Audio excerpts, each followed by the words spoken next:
দিন শেষে সবচেয়ে বড় প্রয়োজন এমন একজন মানুষ যে মানুষটা আপনাকে বুঝবে, আপনার সুসময়ে দুঃসময়ে, আপনার প্রয়োজনে অপ্রয়োজনে আপনার প্রিয় পরিবারকে আগলে রেখে সামনের দিকে এগিয়ে যেতে আপনাকে উৎসাহ প্রদান করতে পারবে।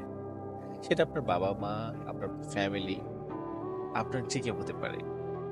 কিন্তু এই দুনিয়াবী জীবনে আমরা এই সৌন্দর্যের জন্য ক্ষণিকের সৌন্দর্যের জন্য, ভালো থাকার জন্য ভুলে যাই আমাদের প্রিয় মানুষগুলোকে।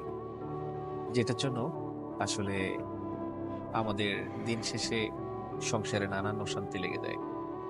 সো আমরা ব্যক্তিগতভাবে এতটুকুই বলব, এমন একজন মানুষের সাথে জীবন গড়ুন, যে মানুষটা আপনার সাথে থাকবে, আপনার বিপদে আপদে সুসময়ে দুঃসময়ে থাকবে, আপনার পরিবার প্রয়োজনকে নিয়ে থাকবে।